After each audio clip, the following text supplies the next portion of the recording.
This beautiful and special little creature will be a revolution in the livestock industry. Our super pigs will not only be big and beautiful, they will also leave a minimal footprint on the environment, consume less feed, and produce less excretions. And most importantly, they need to taste fucking good. Okja.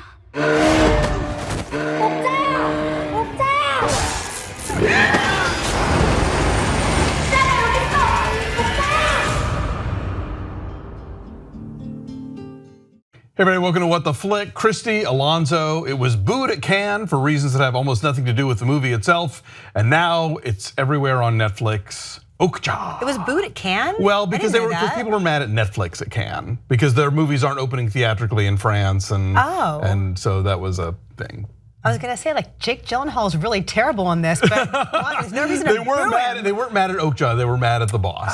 Okay, so Okja is indeed on Netflix. You can watch it right this very second in your home. However, I would suggest that if you live any place where it is near you, that you should probably go find it and see it in a theater because it is the latest from Bong Joon-ho. And so it is spectacularly beautiful to look at and wondrous and strange.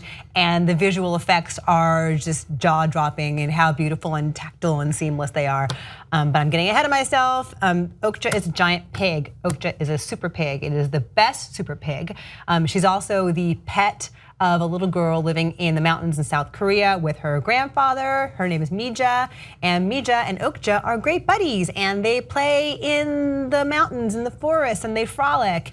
And then one day, the evil corporate CEO of a thinly veiled Monsanto-type company, played by Tilda Swinton, wants to come back and collect Okja as one of the many genetically modified pigs that the company has scattered throughout the world, and they want to eat her. But she is Mija's little pal, and so it is about the struggle to maintain her life and fight this evil corporation, and it's fun and weird. Take a look. You should know the situation is not good.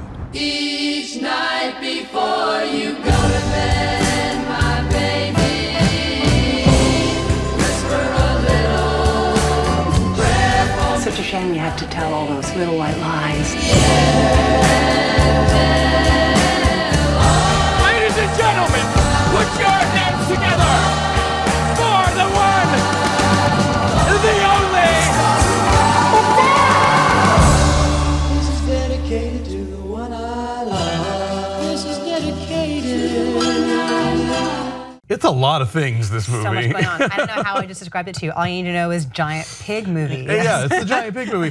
I mean, tonally, it is so crazily all over the place. Like, there are aspects of it that almost feel like a sort of 60s live action Disney movie. You know, the sort of like, it's a boy and his dog, but it's a girl and her pig, you know.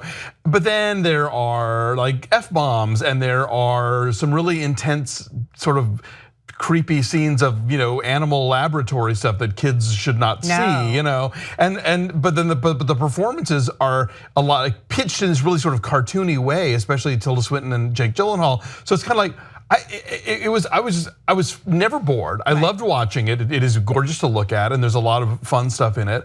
But at the same time, I'm like, who is this for? What's happening? Like, I could not ever get a grasp on it, but that's not a bad thing. Yeah. It's just odd. It's a very odd movie, but I liked it. Yeah, I mean, fundamentally at its core, it is like a satire about corporate greed. Yes. Right. I mean, the company is called Mirando, and they're a chemical company, and they're doing horrible things that hurt people, and unapologetically so. And Tilda Swinton, who also, not unlike Steve Carell in Despicable Me 3. Or Tilda Swinton in Hail Caesar. Yeah, that's right. She plays herself and her twin of herself.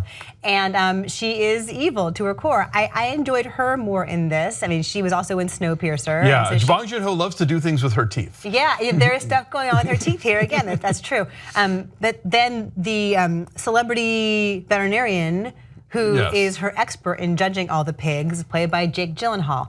And for the whole time, I'm like, what the hell direction did he get to go there with it? Because it is so shrill, and it is so manic and wild-eyed and crazed, and not in a way where it's like, oh, what he's doing is cool and fascinating. It's just like out of a whole other movie, even for a movie that is really arch and is really extreme in its tone at times. He plays it to an even higher, weirder level that doesn't quite work. Yeah, and I wonder if it's that English is not Bong Joon-ho's first language, and I think satire is such a thin ice to skate on that if you're not entirely up on the subtleties of the language, you aren't noticing when a performance is going that far off the rails. It's a theory. I don't know. Okay, I'm thinking like Tilda should be going like Jake.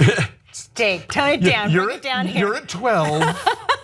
Give me a 5. Yeah, no, but mentioning that the tonal shifts that it makes, because it is many different kinds of film at once, and it does have to move between them kind of quickly, and quite often it works. It quite often surprisingly does that, from like the really intense moments of satire to the sweetness of this little girl and her creature, and it's a rollicking action movie. Yeah, there's a couple of different kidnappings. There's an animal liberation like terrorist front that gets involved, with an interesting cast. It's a really interesting cast. I mean, Paul Dano and Lily Collins and Devin Bostic, who was Roderick in the Wimpy Kid movie, and there's a weird cross section of people. And I feel like it does this high wire act pretty well a lot of the time. Yes. And I'm impressed by that. And I love the ambition and the daring of it. And who is it for? I don't know. But it is wonderful to look at. I don't know how they make this giant behemoth, rollicking creature look so effortlessly of this world, but they do. It's beautifully made from a technical perspective. The little girl whose name we looked up, who I'm blanking on. I'm gonna totally butcher the pronunciation. It's her first name. Seo-hyeon. Yes, it's her first movie, and she's got this kind of guilelessness about her and a stillness about her that really work as a grounding force in this out of this world situation. So it works a lot. I mean, I admire this movie for what it's trying to do, and it's definitely, it's not predictable. It doesn't follow the sort of safe plot beats that we get sick of. I mean, there's a lot happening here that is fascinating to watch, and I think that because Bong Joon-ho is such a good director, you're willing to follow him in something that just gets as loony as this. But there were just times where I just found myself kind of dumbfounded at what am I even looking at, But again. But how often does that happen? Exactly. Right. No, but that can be exciting, and like I said, never boring. It was lovely. There are sadly few chances to see it in a theater. Oh, is it gone soon? Well, I think it's getting it's getting a brief New York and LA theatrical runs for Academy Awards. If you happen to live in Los Angeles, Quentin Tarantino over at the New Beverly is showing it in 35mm for a week, so that'll be a cool opportunity.